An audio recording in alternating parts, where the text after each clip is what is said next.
Bueno, les invito a que abran sus Biblias en el libro de Proverbios, capítulo 31, verso 25. Aquí precisamente nos habla de la característica de una mujer que es madre. ¿Cómo es la característica de una mujer madre? Porque hay mujeres que no son madres, pero también tienen sobrinos a los cuales cuidan y a los cuales también quieren. Muchos niños, muchas personas que pueden estar a su alrededor, que no necesariamente ellas han podido engendrar hijos, sino que también entregan su amor a otras personas que aunque no las hayan parido directamente de su vientre, los pueden cuidar. Proverbios capítulo 31, verso 25. Amén cuando lo tengan, porque es importante que vayan leyendo a la par. Proverbios 31, verso 25, característica de una madre cristiana. Amén. Bueno, Proverbios 31, 25 dice: fuerza y honor son su vestidura, y se ríe de lo porvenir. ¿Por qué se ríe de lo porvenir? Es muy importante que tengan en cuenta esto. ¿Por qué se ríe de lo porvenir? Porque su confianza está puesta en Dios. No en los bienes que tenga en un momento dado, ni las circunstancias por las que está atravesando, sino porque tiene su mirada puesta en Dios, mantiene su integridad, guarda su compostura ante cualquier circunstancia, sean buenas, sean adversas, sean contrarias. Siempre está con una sonrisa en labios porque su confianza no está puesta en las circunstancias, sino en la obra de Dios. Enfrenta confiado el futuro, siempre tiene palabras de aliento. Eso es una madre cristiana. Siempre tiene palabras de aliento. Cuando ve que los hijos están pasando por una circunstancia que puede ser problemático en un momento dado, siempre da una palabra de aliento: espérate en confianza, sigue adelante, persevera. Si ve que el hijo se cae, lo levanta. Si ve que va perdiendo algo en el trabajo o en el estudio, siempre tiene una palabra de aliento. Por eso se ríe de lo porvenir, porque sabe que su confianza está puesta en Dios. Y el verso 26 dice: abre su boca con sabiduría, y la ley de clemencia está en su boca. Considera los caminos de su casa y no come el pan de balde. Ese carácter de la mujer cristiana que siempre habla con sabiduría y amor a sus hijos. Está pendiente de la casa para que todo marche bien. El pan que come se lo ha ganado, aunque no trabaje secularmente. El trabajo de la casa a veces es más dispendioso que el trabajo de una empresa, de una oficina. Aunque no trabaje secularmente, el pan que ella come se lo ha ganado. Se lo ha ganado para aquellas madres que pasan todo el día en la casa y que algunos consideran que no trabajan, pero sí trabajan, porque el trabajo de una casa es arduo. Inclusive más trabajan las que trabajan en una oficina o en otra parte, porque tienen dos clases de trabajo: el trabajo de la casa y el trabajo de la calle. Sigue diciendo el verso 28 del capítulo 31, dice: se levantan sus hijos y la llaman bienaventurada, y su marido también la alaba. Muchas mujeres hicieron el bien, mas tú sobrepasas a todas. Engañosa es la gracia y vana la hermosura. La mujer que teme a Jehová, esa será exaltada. Aquí nos está hablando de que la mujer que teme a Dios y que es una madre cristiana es bienaventurada por su amor incondicional hacia sus hijos, que la felicitan en todo momento porque saben que está haciendo todo el bien para ellos, y por su esposo, por la persona que tiene al lado, la valora y está feliz con ella, más que cualquier otra mujer. No por su belleza, el hombre no valora a la mujer por su belleza física, porque la belleza física al final desaparece con los años, pues esta es pasajera, sino porque teme y obedece a Dios. Entonces lo importante de toda mujer y de todo varón también debe ser el temor a Dios, porque el temor a Dios es la fuente de toda sabiduría. Cuando nosotros somos temerosos de Dios, podemos enfrentar todas las circunstancias de la vida. Entonces aquí vemos gráficamente el carácter de una mujer cristiana. El carácter de una madre cristiana es que ella siempre mantiene su integridad, no se derrumba ante ninguna circunstancia frente a sus hijos, aunque internamente se derrumbe ante un problema, pero ante sus hijos le muestra fortaleza y le muestra entereza para seguir adelante. Siempre guarda su compostura y siempre tiene palabras de aliento, habla con sabiduría, con amor a sus hijos, está pendiente de toda su casa y que, sobre todo, para que todo marche bien. Aunque a veces la consideremos regañona, Él lo hace todo por el bien de todo, para que la casa funcione bien. El pan que come se lo ha ganado, como ya dijimos, porque el trabajo de la casa es uno de los trabajos más arduos y a veces ingratos, porque no se valora el trabajo de las madres en una casa. Ahora pasamos a ver cuáles son las prácticas de un cristiano en su vida, porque todos nosotros tenemos que tener una práctica constante pues, si queremos ser unos buenos cristianos. El primero es leer la Biblia. Eso es característica fundamental de un cristiano. Si usted quiere ser un buen cristiano, tiene que leer la Biblia. Muchos queremos obedecer a Dios, pero ¿Cómo podemos obedecer a Dios si no sabemos su palabra? Y sabemos que la Biblia es la palabra de Dios. Y la Biblia tenemos que leerla todos los días. Es la forma como Dios nos habla. Esto significa que es más que simplemente echarle un vistazo casual a un mensaje de Dios. Significa hacer de esa palabra de Dios parte de nuestra vida. Eso es que la palabra viva en nosotros. Que sea nuestro alimento espiritual. Así como nosotros escuchamos los mensajes de otros que nos estimulan, nosotros tenemos que leer la palabra de Dios porque esa nos estimula a seguir adelante. Leyendo su palabra tenemos nosotros la esperanza de vida eterna. En Juan 7:38 nos dice: el que cree en mí, como dice la Escritura. Pero fíjense ustedes que tenemos que creer en Dios como dice la Escritura. Y esto es importante, porque a veces creemos en Dios, pero como nos ha enseñado la tradición, como nos ha enseñado las costumbres. Y no, lo importante es que nosotros creamos en Dios como dice la Escritura. Todos conocemos y sabemos que la Biblia es la palabra de Dios, pero es lo que menos obedecemos y es lo que menos practicamos. Entonces tenemos que leer la palabra de Dios para poder entender la Biblia, la palabra de Dios, porque la fe es por el oír y el oír la palabra de Dios. Y además, cuando creemos en Dios como dice la Escritura, de nuestro interior correrá un río de agua viva. ¿Y qué es el río de agua viva? Es el Espíritu Santo que empieza a vivir en nosotros. Si nosotros queremos que el Espíritu Santo more en nosotros, tenemos que estudiar su palabra.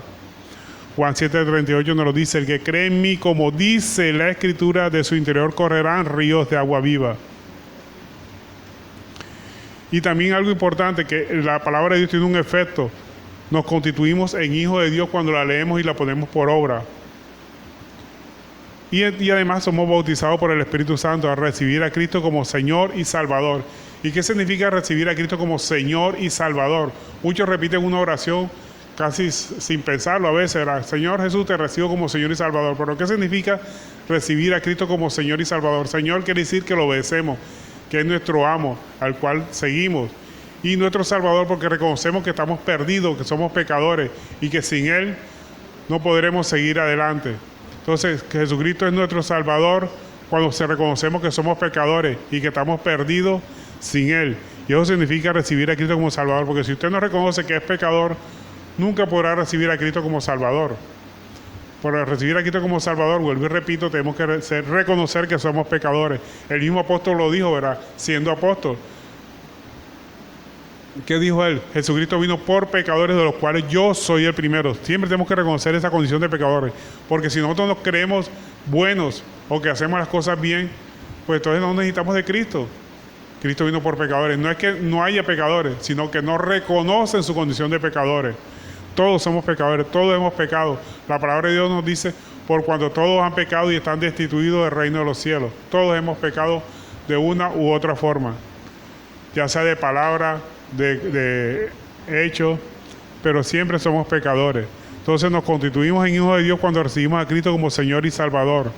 Así como dice 1 Juan 1:12, que dice: mas a todos los que le recibieron, los que creen en su nombre, les dio la potestad de ser hechos hijos de Dios. O sea, que aquí se rompe la costumbre o la tradición que se dice que todos somos hijos de Dios. Falso. No todos somos hijos de Dios. Todos somos criaturas de Dios. Los que son hijos de Dios son los que han aceptado a Cristo como su Señor y Salvador. Así como dice Juan 1:12, que dice: a todos los que le recibieron, a todos los que creen en su nombre, les dio la potestad de ser hechos hijos de Dios, los cuales no son engendrados de sangre, ni de voluntad de carne, ni de voluntad de varón, sino de Dios. Entonces, para ser hijos de Dios, tenemos que recibir a Cristo como Señor y Salvador. Todos los que le recibieron, los que creen en su nombre, son hechos hijos de Dios. Entonces, vemos aquí con la palabra que no todos son hijos de Dios. Todos somos criaturas de Dios. Los hijos de Dios son aquellos que han aceptado al Señor. Y a los que creen en su nombre, Dios le da la potestad de ser hechos hijos de Dios. Y también con la palabra de Dios, el efecto cuando recibimos la palabra de Dios es que seguimos sus enseñanzas. Todos los que son de Cristo reciben y hacen y practican la palabra de Dios, porque todos los que han sido bautizados en Cristo, de Cristo están revestidos. Entonces, el efecto de leer la palabra de Dios es que nos constituimos primero en hijos de Dios y segundo que recibimos el bautismo del Espíritu Santo, porque el bautismo del Espíritu Santo lo recibimos cuando hemos aceptado a Cristo, y todo conforme a la palabra de Dios, porque la misma palabra nos indica que la fe es por el oír y el oír la palabra de Dios. Razón importante que tenemos que hacer nosotros como cristianos, o práctica fundamental de un cristiano, además de leer la palabra de Dios, es orar. Cuando nosotros leemos la palabra de Dios, Dios nos habla. Cuando oramos, le hablamos a Dios, presentamos nuestras peticiones a Dios con la esperanza y la fe que Él va a responder nuestras oraciones, porque Él, cuando nosotros oramos con fe, Él responde nuestras oraciones. La diferencia está en que usted puede decir: yo he orado muchas veces por un milagro y no lo recibo. El problema está en que es en el tiempo. Dios siempre responde todas las oraciones, pero en el tiempo de Él, no en el tiempo nuestro. Tenga la fe y la confianza de que siempre Dios responde las oraciones. Porque el que se acerca a Dios debe creer que le hay y que Él es galardonador, o sea, que premia a todo el que le busca. Si nosotros buscamos con la confianza de sabiendo que Él tiene la facultad de mover montañas, de hacer lo que nosotros le pedimos, Él va seguro a trabajar en nuestras vidas, a nuestro favor siempre, porque Él quiere todo lo mejor para nosotros. Pero muchas veces, nosotros le pedimos cosas que van contrario a la voluntad del Señor. Por eso la palabra de Dios nos dice: pides y no recibes porque pides mal para vuestros deleites. Entonces tenemos que pedir para los deleites de Dios, porque tenemos que buscar primeramente el reino de Dios y su justicia, y las demás cosas vienen por añadidura. Entonces tenemos que saber pedir para el deleite de Dios. Cuando nosotros oramos por una persona, por la sanidad de una persona, eso Dios le agrada, Dios se satisface. Tenemos que pedir por cosas espirituales. Por eso la palabra de Dios nos dice: buscar primeramente el reino de Dios y su justicia, y las demás cosas, o sea, las cosas materiales, vienen por añadidura. Pero pídela de todas maneras, pídela. Dios responde todas las oraciones. Entonces sabemos que orar es hablar con Dios, y eso tenemos que hacer en todo momento. Uno dirá: bueno, ¿y cómo puedo orar yo a Dios en todo momento? Si estoy trabajando, estoy cocinando, trabajando, haciendo sus labores diarias, usted puede estar orando a Dios. ¿Orando qué es? Sometiendo sus pensamientos a la obediencia de la palabra de Dios, porque muchas veces pecamos de pensamiento. Entonces, cuando nosotros llevamos nuestros pensamientos a la obediencia de la palabra de Dios, esa es otra forma de orar. Podemos orar en silencio, no solamente tenemos que estar hablando, siempre podemos también orar en silencio, hablar. Esta es una acción de dependencia hacia Dios, confiar que Dios tiene el control de todo y pedirle sobre todo a Dios fortaleza, porque no es fácil andar en este caminar que tenemos cristianos. En este mundo enfrentamos toda clase de tribulaciones, pero confiemos en Dios, que tiene el control de todo lo que sucede a nuestro alrededor. Miremos lo que nos dice al respecto Mateo 26:40. Mateo 26, verso 40. Este versículo es importante por cómo Dios nos manda a orar en todo momento y que no durmamos, sino que siempre estemos apercibidos. Mateo 26:40 dice: vino luego uno de sus discípulos y los halló durmiendo. A uno de sus discípulos los halló durmiendo y dijo a Pedro: ¿así que no habéis podido velar conmigo una hora? Velad y orad para que no entréis en tentación. El espíritu en la verdad está dispuesto, pero la carne es débil. Si nosotros nos mantenemos en oración, podemos soportar toda clase de tentación. La carne es débil, así que mantengámonos en oración. Pero una oración conforme a la palabra, porque a veces hacemos oraciones que no están conformes a la palabra de Dios. Entonces, vuelvo y repito, tenemos que estudiar mucho la palabra de Dios para que podamos hacer oraciones conforme a su palabra. Y sabemos que cuando nosotros oramos, podemos vencer cualquier dificultad y sobre todo cualquier tentación. El Señor nos manda a orar en todo momento y ayunar. ¿Ayunar de qué? De dejar de hacer las cosas que Dios le desagrada. A veces el ayuno nosotros lo tomamos literalmente como el ayuno físico, dejar de alimentarnos.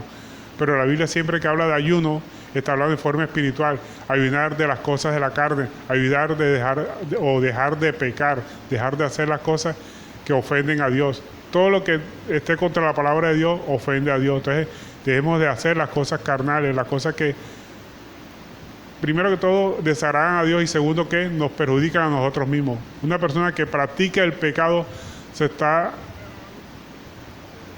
perjudicando ella misma. Dios seguirá siendo Dios así nosotros pequemos, pero nosotros somos los que nos perjudicamos cuando pecamos, porque estamos desviando del camino correcto que Dios nos ha marcado para que nos vaya bien, porque Dios quiere que todo nos vaya bien, y por eso nos ha marcado un camino. Cuando nosotros nos desviamos del camino, Dios se entristece porque ve que nos estamos desviando del camino, pero nosotros sufrimos las consecuencias de todo pecado que practiquemos. Así que oremos, y orar es hablar con Dios para pedirle fortaleza al Señor. La oración no cambia a Dios, nos cambia a nosotros. Dios siempre tiene un propósito y un plan, y ese plan de Dios nunca cambia. Cuando nosotros oramos, la oración nos cambia a nosotros, nos hace cambiar para que nosotros podamos ajustarnos a la palabra de Dios y empezamos a combatir nuestro orgullo, nuestro egoísmo y a depender de toda forma de Dios, en todas las formas de Dios. Eso nos lleva la oración. La oración no cambia a Dios, nos cambia a nosotros para que podamos confiar en su amor, en su justicia. Y en el tiempo de Dios veremos los resultados, no en el tiempo nuestro, sino siempre en el tiempo de Dios. Como dice Romanos 8:28, que a todos los que son llamados en su propósito, todo les es para bien. Todo lo que sucede siempre es para bien. Y también otra cosa, característica importante de todo cristiano, además de leer la palabra de Dios, de orar, es predicar la palabra. Porque nada sirve a nosotros conocer la palabra de Dios y no ponerla por obra, no predicarla, tenemos que predicarla ahora. Hablarle a otras personas para que conozcan de Cristo y que Cristo haga la obra en cada uno de ellos. Ser instrumentos de amor, de misericordia, trabajar para hacer la diferencia en la vida de las demás personas a través de nuestra fe, de nuestras obras y acciones. Porque muchas veces las personas no ven lo que nosotros hablamos, sino lo que nosotros hacemos. Entonces muchas veces predicamos más con nuestros hechos que con nuestras palabras. Pero tenemos que predicar, no cansarnos de predicar, porque en su tiempo la palabra hará el efecto que para el cual ella es enviada. Entonces siempre tenemos que predicar la palabra de Dios. También otra característica importante de todo cristiano es reunirse con otros cristianos. Algunos dicen, no, yo oro en mi casa, yo leo la palabra de Dios en mi casa. No, así no. Tenemos que reunirnos con otros cristianos. Porque de lo contrario, ¿con quién te reúnes tú? Si eres cristiano, pero lees la palabra de Dios en tu casa, oras en tu casa, pero ¿con quién te reúnes? ¿Con gente del mundo? ¿Con qué terminas hablando? ¿Qué terminas haciendo? Cosas que hace el mundo. Entonces tenemos que reunirnos con otros cristianos en un lugar donde se proclame a Cristo, en un lugar que no significa que sea religión, ni de hombres, sino que se hable de Cristo. Nos reunimos para fortalecer nuestra fe en Dios y para fortalecer nuestra relación con los hermanos. Cuando practicamos la Santa Cena, eso es una comunión que nosotros hacemos entre hermanos y con Dios para fortalecer nuestra fe, porque la Santa Cena nos fortalece para seguir adelante, fortalece nuestra fe, proclamamos la segunda venida de Cristo hasta que Él venga. Y en la Santa Cena compartimos los dos elementos fundamentales de la Santa Cena, que son el pan y el vino. El pan representa el cuerpo lacerado de Cristo, molido de Cristo, y el vino, que es jugo, normalmente debe ser jugo de uva, representa la sangre derramada por Cristo. ¿Por qué no tomamos vino literalmente, vino alcohólico? Porque los cristianos no deben tomar alcohol. Porque el alcohol incita al alcoholismo o tendencia a desviarse de la palabra de Dios. La palabra de Dios nos dice, no os embriaguéis con vino, sino sed llenos del Espíritu Santo, en el cual no hay disolución, sino siempre nos mantendremos unidos con Dios y con todos los hermanos. Así que lo más importante es que no tomemos vino alcohólico. Era un vino nuevo. Y el vino nuevo precisamente es eso, la sangre de Cristo. Nacer. Proverbios 23 nos dice que no mires al vino cuando rojea, porque resplandece su color. Se entra suavemente. Mire cómo dice la palabra de Dios. Se entra suavemente, pero al final como serpiente te morderá. Tus ojos verán cosas extrañas. ¿Qué le pasa a las personas que están tomando alcohol? Terminan viendo cosas extrañas.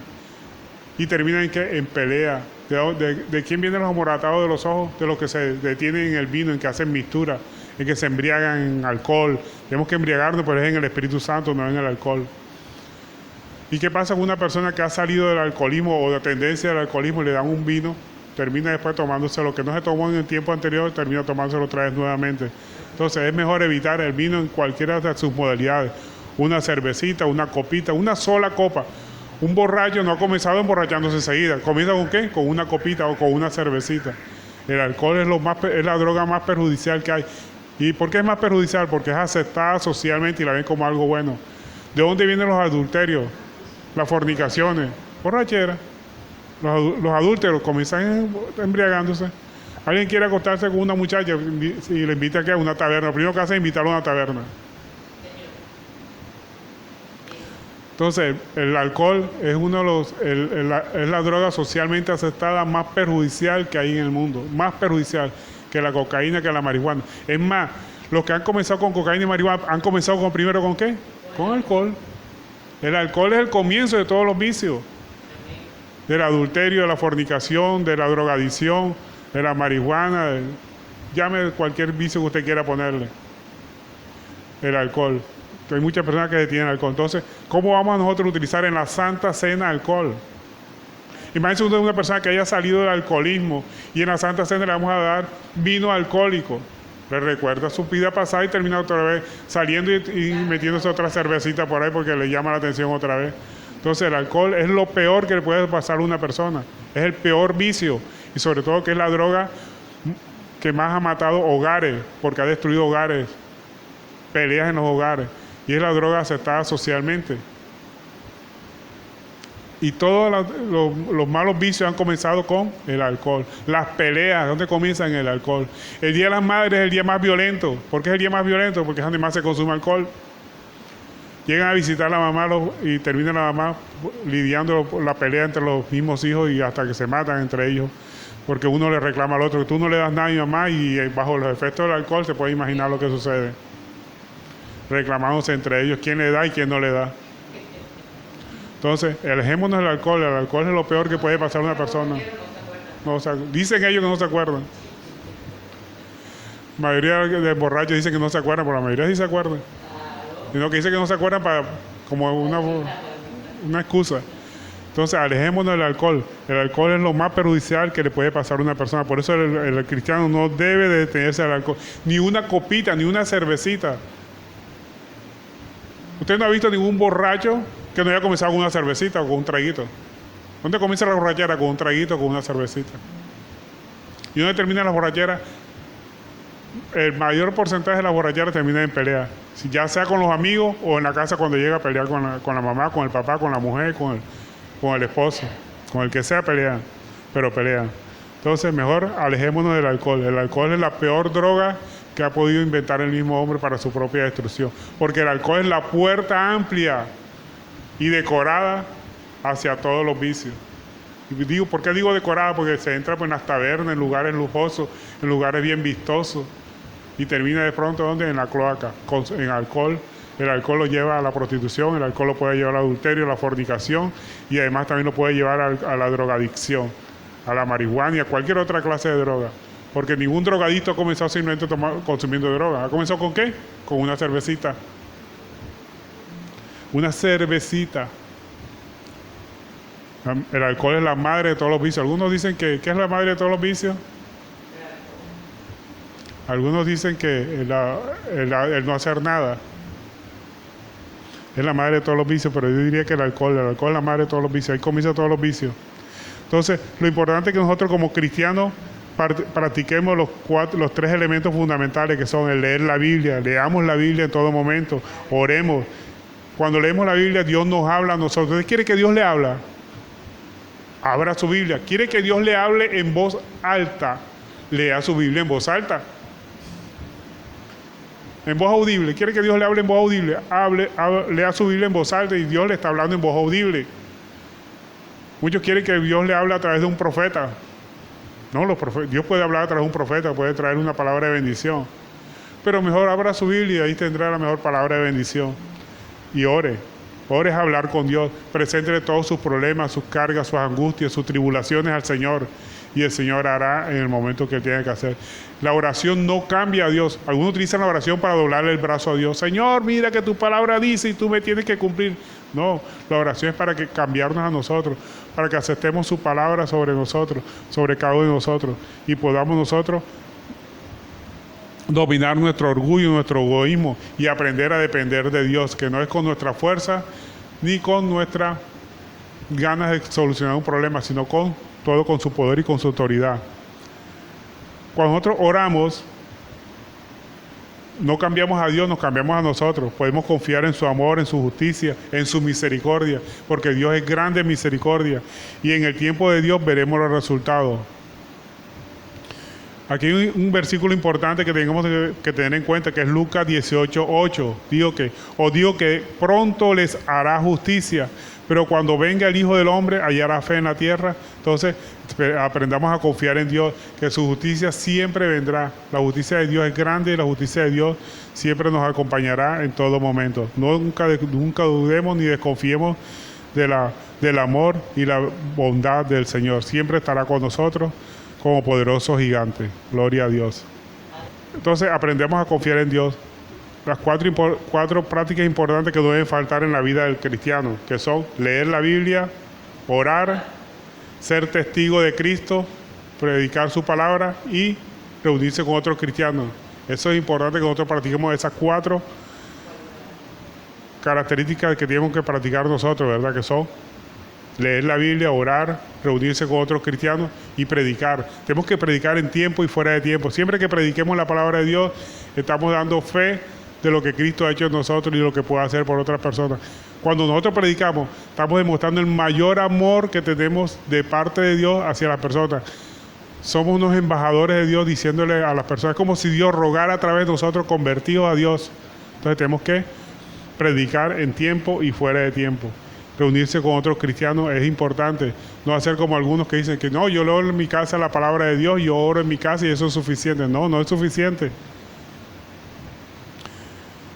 Bueno, entonces hemos estado haciendo conmemoración en este día tan especial, que es el día en que nosotros celebramos el Día de la Madre. El Día de la Madre, que es importante para todos nosotros, aunque es una fiesta mundana, pero también tenemos que tener en cuenta que la Madre es un personaje muy importante en la vida, fue importante en la vida de Cristo. Dios escogió a María. ¿Por qué escogió a María? Porque era una mujer humilde, una mujer llena de gracia. Como ella no había en toda Jerusalén, y Dios la escogió a ella para darle la vida a su Hijo Jesucristo. Cuando Dios escoge a una mujer para darle la vida a un ser, es porque le vio las características que necesitaba para que ese niño naciera ahí en ese vientre. Entonces demos gracias a Dios por cada una de las madres. Las bendecimos a todas, cada una de las madres. Gloria a Dios. Bueno, vamos a orar para hacer una bendición a las madres.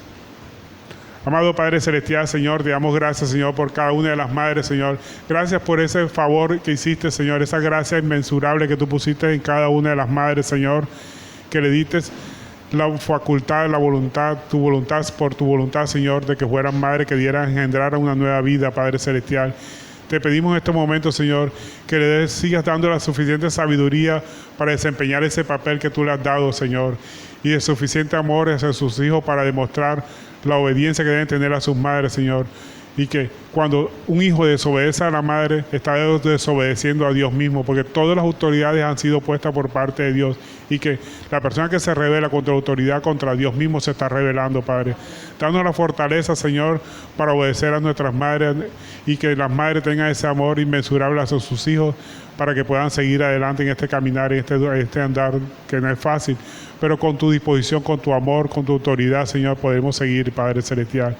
Te pedimos, Señor, que nos fortalezca, Señor, danos la suficiente fortaleza, Señor, para seguir adelante. En este momento también expresamos nuestro amor hacia ti, Señor. Te queremos, te amamos, Señor. Amamos, Señor, tu obra sobre cada uno de nosotros, Señor. Te adoramos, Padre. Te bendecimos, Padre Celestial. Te adoramos, Padre Celestial. Reconocemos que tú eres nuestro hacedor, Señor. Que no nos hicimos nosotros mismos, sino que tú nos hiciste a nosotros, Señor. Te damos gracias por tu amor, por tu misericordia, por ese amor inmensurable que tuviste hacia nosotros, que nos ha mantenido en obediencia a tu palabra y que podamos seguir adelante, Padre Celestial. Te lo pedimos, Señor. Te rogamos en el nombre de tu Hijo Jesucristo, Señor, Padre. En el nombre de Jesús, amén. Bueno, invitamos a la hermana Osiris para que haga una oración aquí por las madres. Bueno, Padre, en el nombre de Jesús, Señor, te damos gracias. Dios, por este día, Señor. Gracias, Padre, porque un día te acordaste de nosotras, las mujeres. Gracias, Padre, por cada vientre, Dios, que procreó. Por cada vientre, Dios, que dio a luz un hijo, una hija, Señor. Padre, es el mayor regalo que tú nos puedes dar a nosotros, Señor, que son nuestra descendencia, Padre. En este día te damos gracias, mi Dios. Aún gracias por nuestros padres, por nuestras madres, Señor. Gracias, Padre, porque a ti un día te plació unirlos, Padre, para darnos vida a nosotros, que también, a pesar de que somos madres, también somos hijos, Señor. Gracias por este día. Gracias por la pastora, mi Dios, porque hoy es un día especial también para ella, juntamente con su su madre, su sobrino, su hijo, su esposo, que es nuestro pastor Miguel, Señor. Gracias por cada madre a nivel del mundo. Aún gracias por esas madres que están por equivocación, por error, por la falencia que haya sido en un centro de reclusión, mi Dios. Padre, mira el día de la visita de ellas, el día de hoy, Señor. Envío tu palabra de bendición a cada cárcel, donde se encuentre una mujer, mi Dios. A cada mujer, Dios, que en este día vaya a visitar a su esposo para compartir esta felicidad de este día juntamente con sus hijos, Señor. Padre, te damos gracias por todo. Y en esta tarde presentamos a la iglesia Jesucristo, Rey de la verdad. Padre, presentamos cada vida que va a llegar hasta este lugar. Padre, creemos de que usted está haciendo algo y que nosotros solamente tenemos que creer, confiar, seguir orando, clamando, gimiéndote en tu presencia, Dios, por cada vida que va a venir también a recibir en este lugar. Te doy gracias por la vida del pastor, Señor, en medio de sus luchas, de sus quebrantos, de su salud, de sus pruebas. Mi Dios siempre tiene una voz de aliento y una palabra que nos edifica, Señor.